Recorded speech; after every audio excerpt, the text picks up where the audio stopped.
అధిక బరువు అనేక సమస్యలకు కారణం. సాహితీ యోగా ఆన్లైన్ క్లాసులో జాయిన్ అవ్వండి. నమస్తే, నేను కేశవ్ టు సుమన్ టీవీ. ఆంధ్రప్రదేశ్లో స్వచ్ఛాంధ్ర స్వచ్ఛ దివస్ ఈ ప్రోగ్రాం ఉత్సాహంగా సాగుతోంది. అలానే రాష్ట్రాన్ని స్వర్ణాంధ్ర దిశగా నడిపించాలంటే స్వచ్ఛాంధ్రతోనే సాధ్యమనేటువంటి నినాదాన్ని రాష్ట్ర ప్రభుత్వం తీసుకుంది.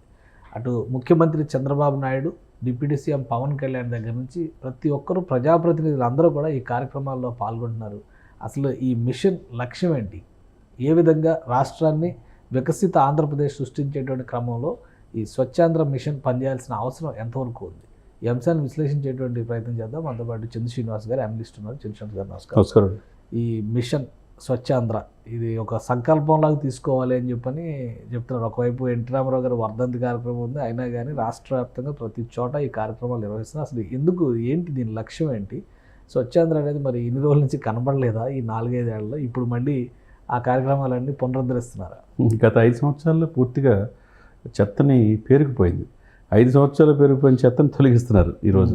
మీరు అన్నట్టు స్వచ్ఛ ఆంధ్రప్రదేశ్ ఉంటేనే స్వర్ణాంధ్ర సాధ్యం.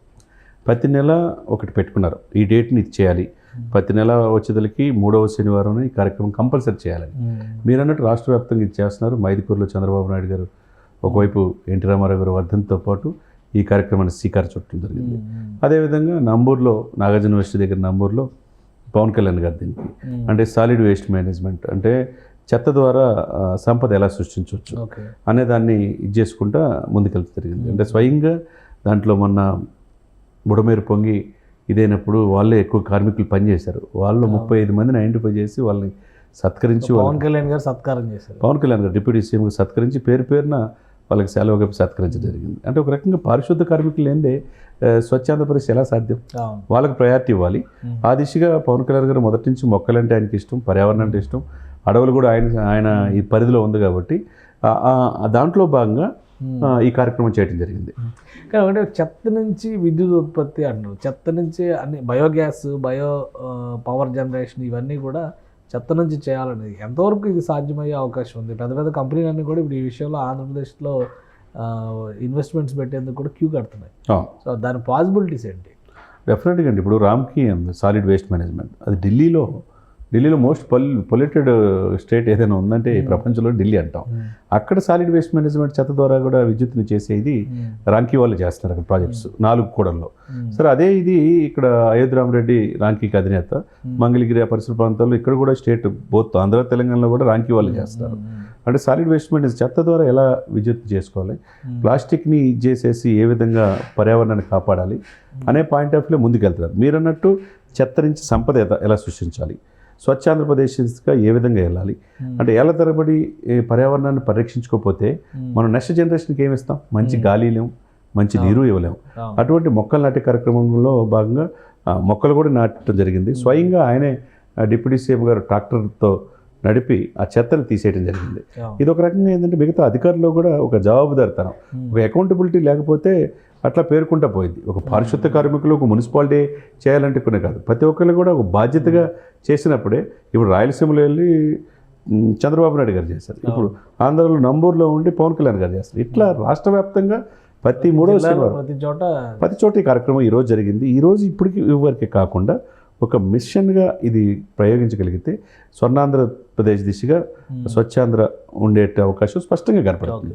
ఎందుకంటే అందరూ కూడా అధికారులు ఉంటారు, అన్ని రెవెన్యూ ఉంటారు, పంచాయతీరాజ్ ఉంటారు, అటవీ శాఖ ఉంటారు, అందరూ ఉంటారు. కాబట్టి మొక్కలు ఉండే విరివిగా ఇవ్వడానికి మరి అవన్నీ కూడా చేసుకుంటే కనుక మంచి ఆంధ్రప్రదేశ్ని మనం చూడొచ్చు అన్నమాట. అంటే పవన్ కళ్యాణ్ గారు ఇంకో మాట కూడా చెప్పారు, స్వచ్ఛాంధ్రలో భాగంగా ఎవరైతే పారిశుద్ధ్య కార్మికులు ఉన్నారో వీళ్ళందరూ జీవన ప్రమాణాలు పెరగాల్సినటువంటి అవసరం ఉంది, ఆ బాధ్యత ప్రభుత్వం తీసుకుంటుంది అనేటువంటి మాట చెప్పారు. కానీ చాలా సందర్భాల్లో ఈ దిగువ మధ్యతరగతి, దిగువ దారిద్ర్య దిగువ ఈ వర్గాల గురించి చర్చిస్తారు, కానీ బట్ ఏది కూడా ముందుకెళ్ళేటువంటి పథకాలు కనిపించట్లా. ఇప్పుడు ఈ స్వచ్ఛాంధ్ర మిషన్ ద్వారా కేవలం స్వచ్ఛ ఆంధ్రప్రదేశ్ని ఆవిష్కరించడమేనా, వాళ్ళ జీవితాల్లో కూడా వెలుగు తీసుకొచ్చే? డెఫినెట్గా బోత్ ఇరువురికి ఉపయోగమైన ఇది ఉంటుందండి.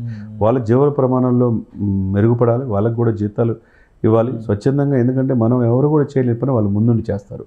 అది వరదలు వచ్చినప్పుడు కానీ ఏదైనా కానీ విపత్కరమైన పరిస్థితులు కానీ వాళ్ళు కరెక్ట్గా లేకపోతే ఆ గ్రామం దుర్గంధం అయిపోతుంది. మరి వాళ్ళకి జీవన ప్రమాణాలు మెరుగవడానికి వాళ్ళకి మంచి ఆకర్షణమైన జీతాలు ఇవ్వాలి. మీరు ఇప్పుడు బుడమేరు పొంగి చూసాం మనం, లక్షలాది మంది నిరాశ్రయింది. ఆ. మరి ఆ వాసన చూసి ఎన్నాళ్ళు ఆ నీళ్ళల్లోనే వరద నీళ్ళు ఉండిపోయారు. మరి అప్పుడు క్లీన్ చేసింది ఎవరు? పారిశుద్ధ కార్మికులు.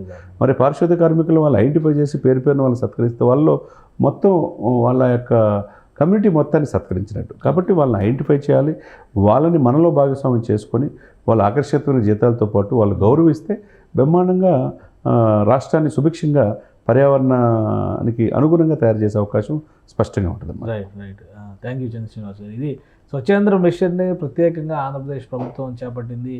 ప్రతి నెల 3వ శనివారంలో ఈ కార్యక్రమాన్ని రాష్ట్ర వ్యాప్తంగా నిర్వహించాలి. అలానే పారిశుద్ధ్య కార్మికుల జీవన ప్రమాణాలు పెంచడంతో పాటు రాష్ట్రానికి సంబంధించినటువంటి క్లీన్లీనెస్, పరిశుభ్రత అనేటువంటిది ఒక ప్రధాన ఎజెండాగా తీసుకెళ్తేనే విజన్ 2047లో స్వచ్ఛ ఆంధ్రప్రదేశ్ని ఆవిష్కరించడానికి, అది స్వర్ణాంధ్రప్రదేశ్ దిశగా నడవడానికి అవకాశాలు ఉంటాయని చంద్రశ్రీనివాస్ గారు విశ్లేషిస్తున్నారు. ఇది స్పెషల్ డిస్కషన్. Keep watching.